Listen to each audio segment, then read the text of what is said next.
Hey, kia ora. Helen Brown's here, coming to you live from Sun City in Arizona. Hope you're having a super fantastic, sparkling FriYAY. I can tell you my day today has been magical. Some of you have heard that I'm selling sparkles and that I'm looking at doing a rent to own option for a new house. The approval came through today. Yay! Also had a call with somebody today who had a very interesting offer, a very interesting request for genealogy services. And so we're going to be talking again in 3 to 4 months when he's ready for the services. So that was another sort of like, yes. But today, got thrown off track because the call came through. It was unexpected. Then the approval, and then I got a call from the rent to own people, and they said, we need, this documentation doesn't have what we need on it. And I said, it is on there on the documentation immediately underneath this line. And they said, oh, well, that doesn't tell us who the owner is. I said, would you like the article of organization? Because they need the EIN information. And they said, oh, I said, but it doesn't show the EIN information, but it does show the legal name of the business. So I sent that off to them, and like within an hour of sending that in, the approval came through. So I was like, yes. They gave me approval on way more than what I wanted. And so I'm just sort of like, yeah, we're just going to be careful with that.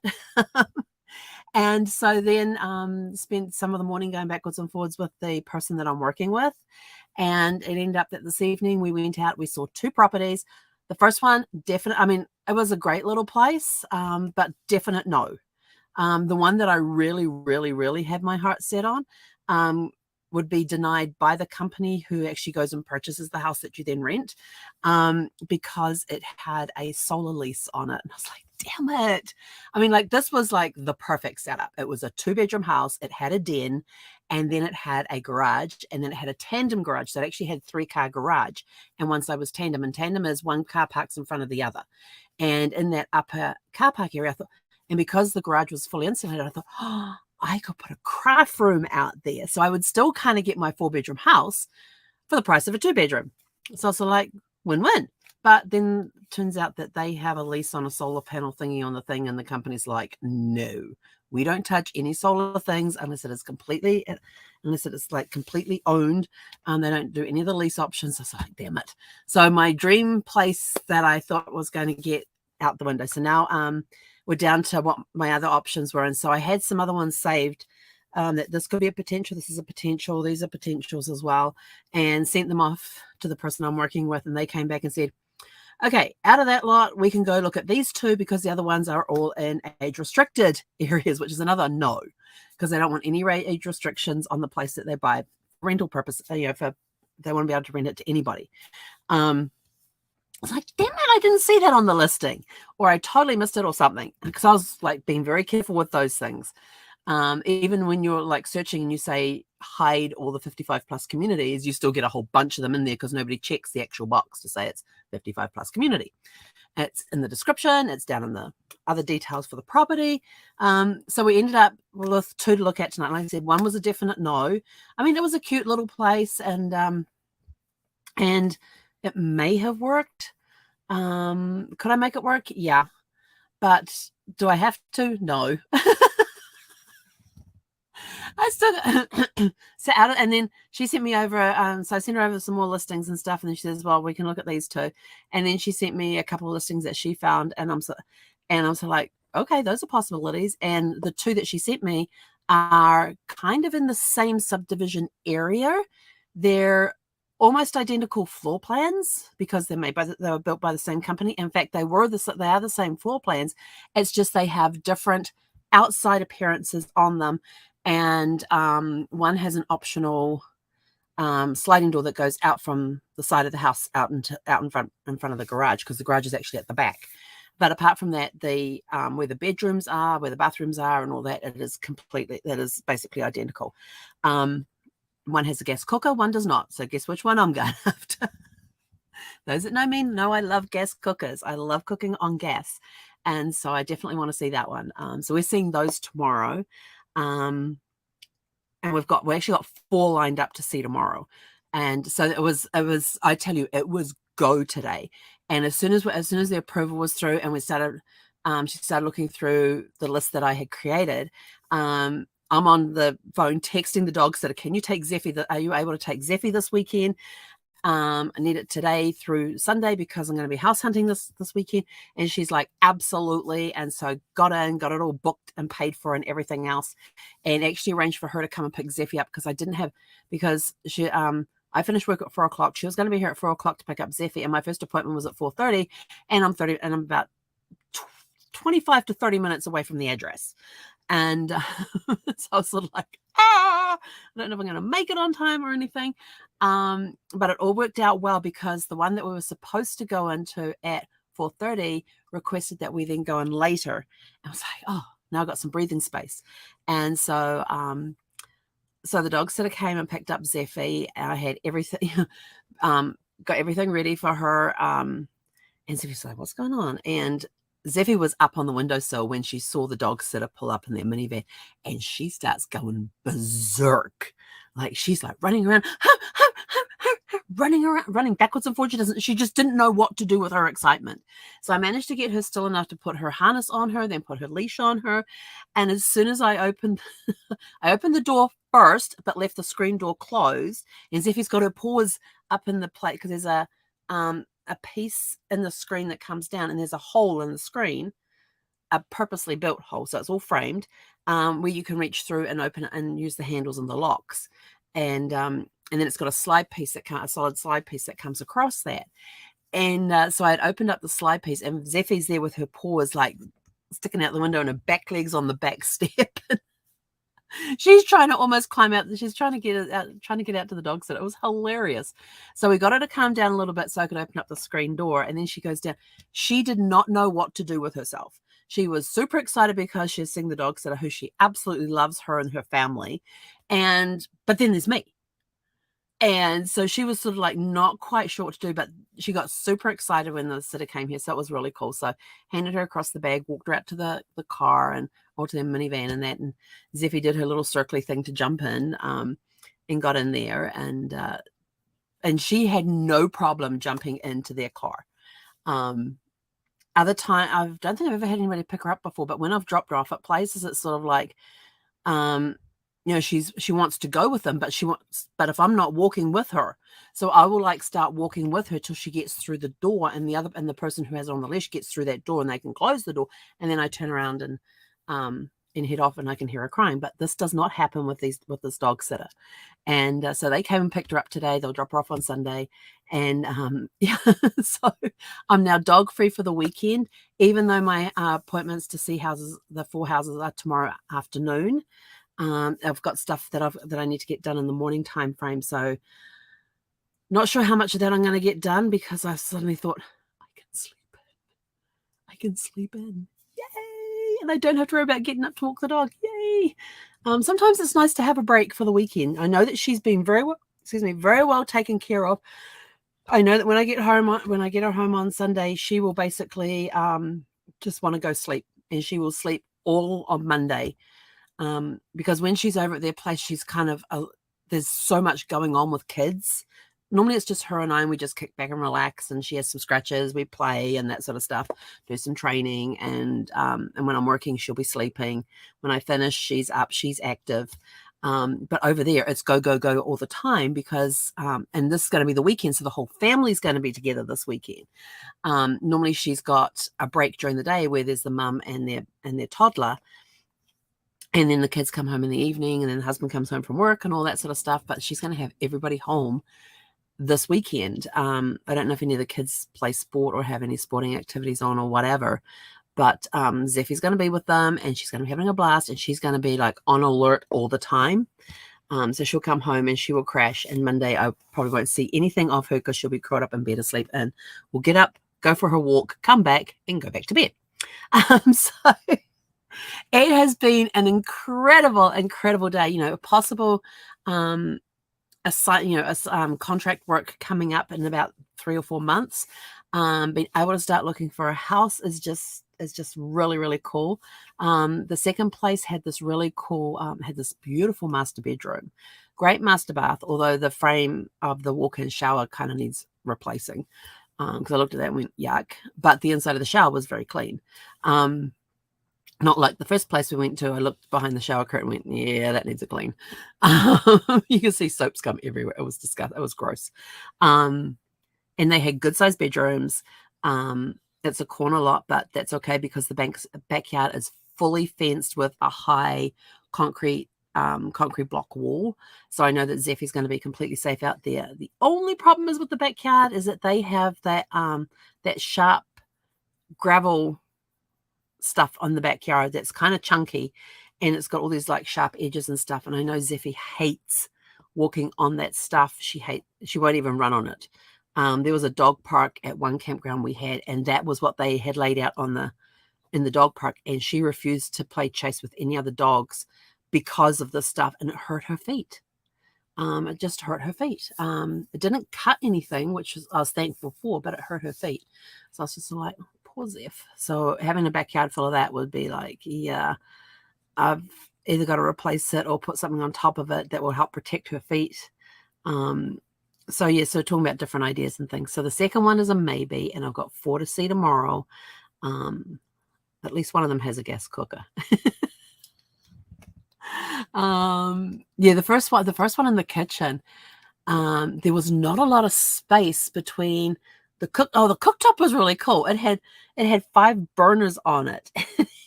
This one had melt written on it. This one had warm. This one had melt. So it had a melt, warm, melt across the back, which were these small burners. Then on the front, it had 2 double burners there, and I can't remember what it said on those. Yeah, I can't remember what it might have said, double burner or something like that on the 2 front ones, but they were labeled on the cooktop. But there wasn't a lot of space between the top of the cooktop and the bottom of the microwave. And I have a Dutch oven set, pot set that I love to cook a complete meal in there. But to cook the complete meal, you got to put the meat in the bottom of the Dutch oven.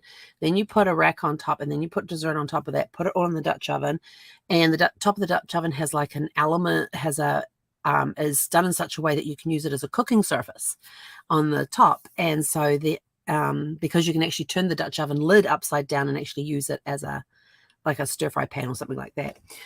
This is Amway's Queenware cookware I got back in New Zealand years ago, and I've been in the States now 24 years. No, 26. Hang on, I came over in 97. So whatever that, 26 years.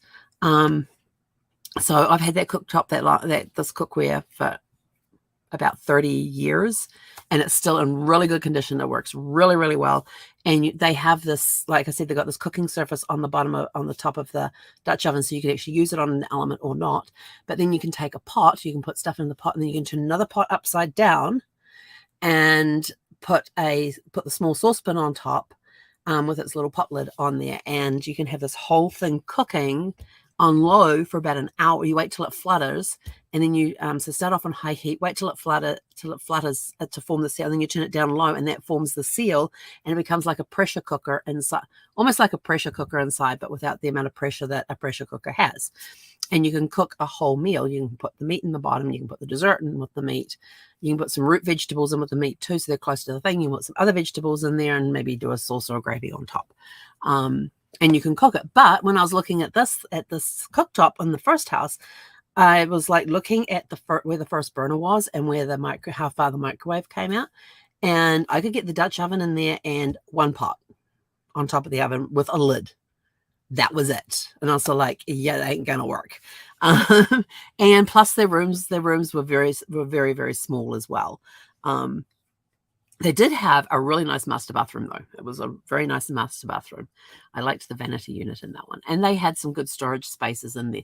I mean, it had some good qualities. It was just sort of like, yeah. And it even had like a little niche that I could turn into where I could put the entertainment table with the TV and the speakers and the receivers and get all that stuff hooked up. But I was just like, yeah, just not fit. It just didn't fit.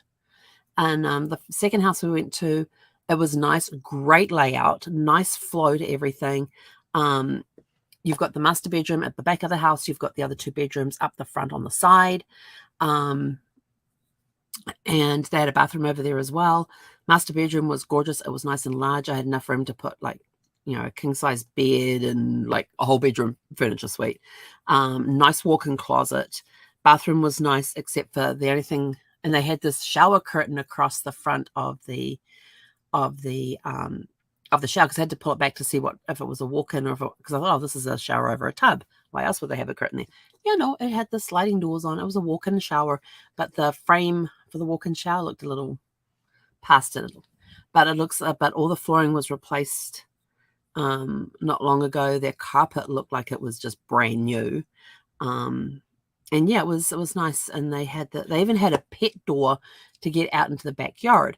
The problem is that where the pet door is that when you put the ranch when you slide the sliding door open, it only opens a certain amount.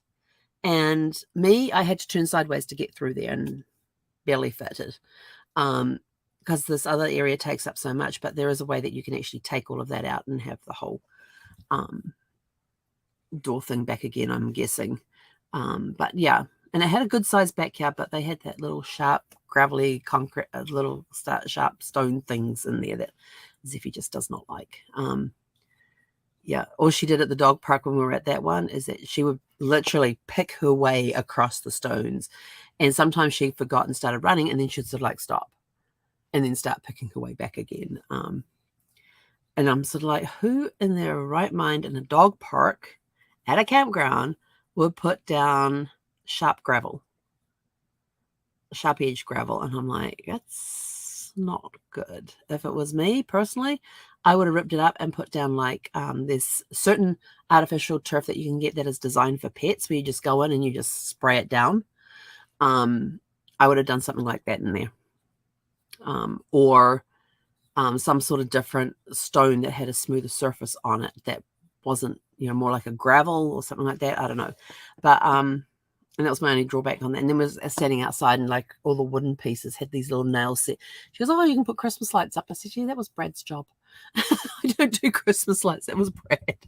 Although I will admit, I was the one that went up the ladder and hooked everything up for him, because he didn't like ladders, and I have no problem with ladders. When you have a father who used to be a fireman, when you were a toddler, when you were young, I think I was like 2.5 when my dad joined the fire brigade, became a fireman.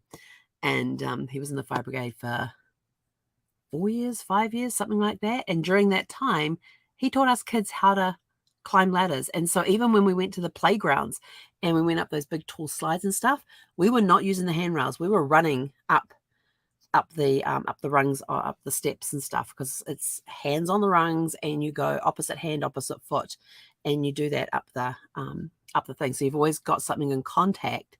And so if you slip, you always have a hand in contact on the thing, because if you do it on the side, you're likely to slide if you miss a foot. But if you're hanging onto the rungs as you're going up and you're going, so if my right hand is moving up, my left hand's around the rung, my right foot is on the rung, and my left foot comes up with my right hand as that moves up. And you literally run. If you watch any videos of the firemen training and stuff, they run up the ladders, and that's how they do it. They don't hold on to the sides.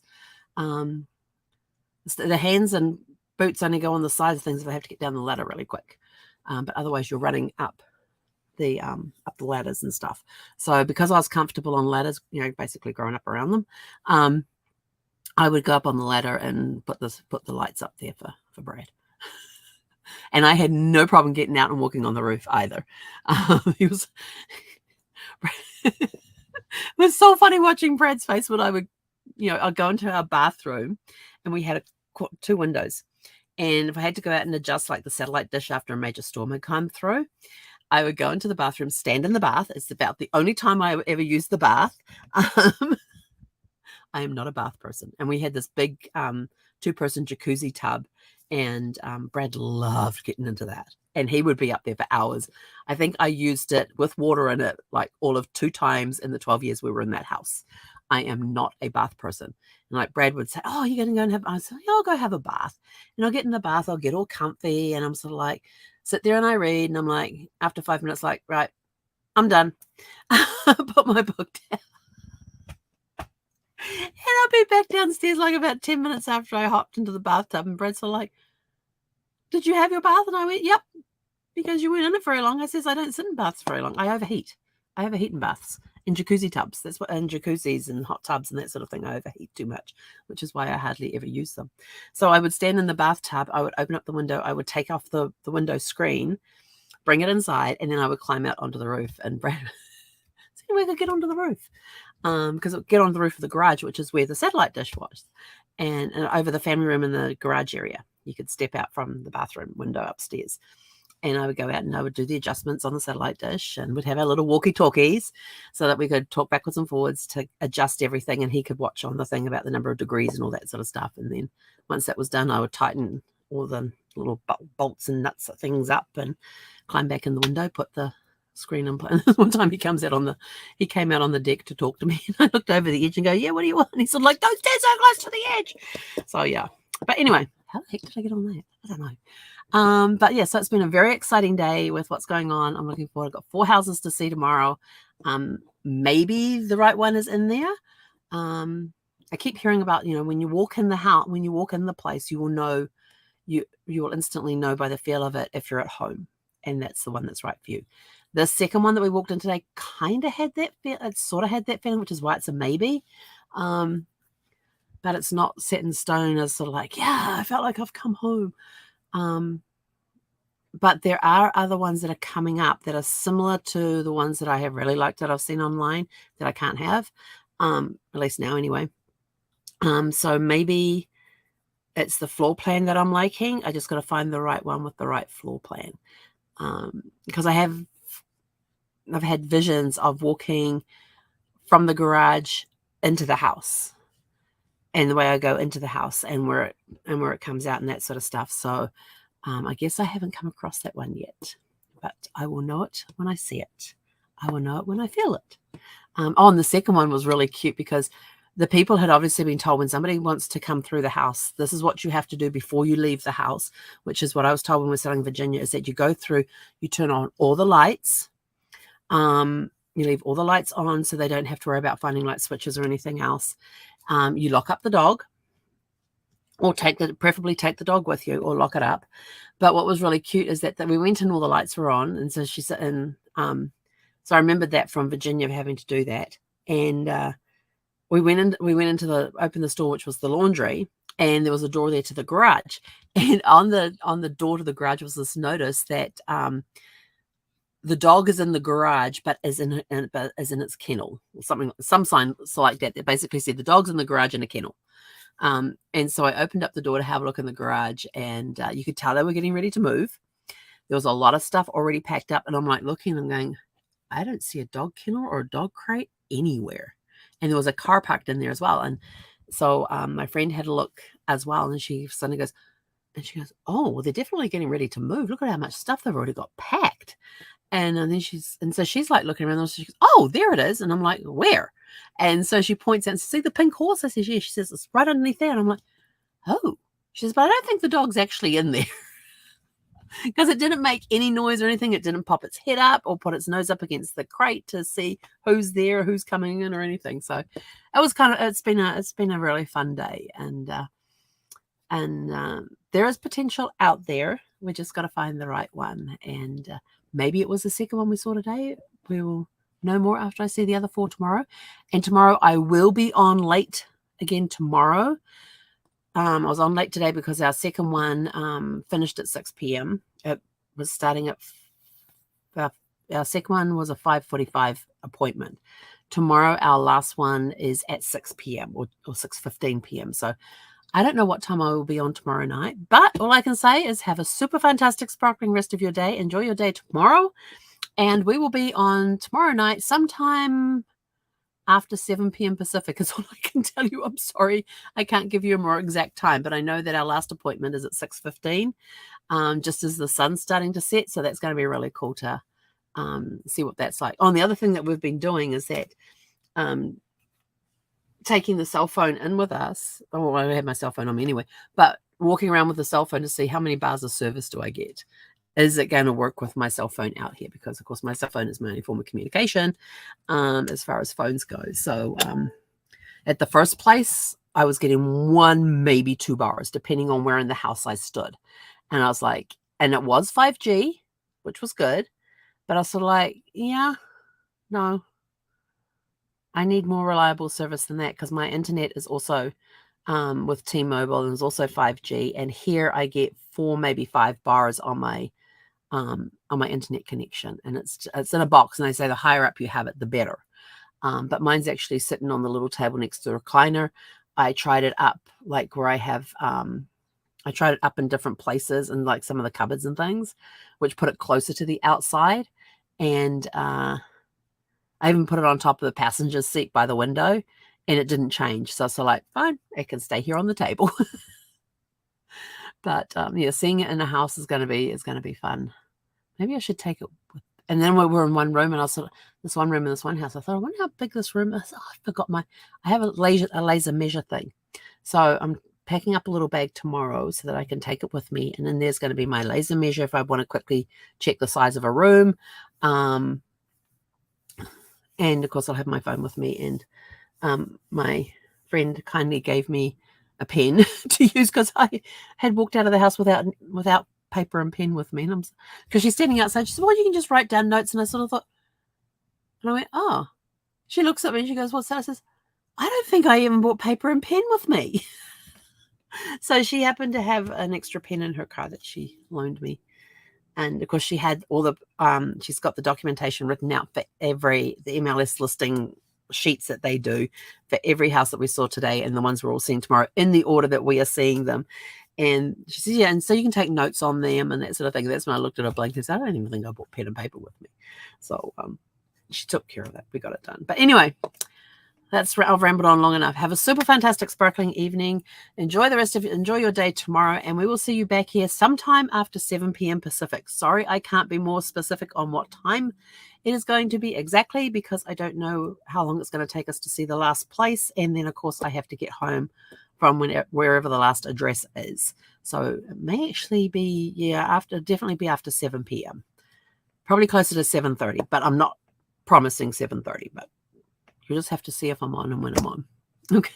Have a super fantastic sparkling evening. Hei korera.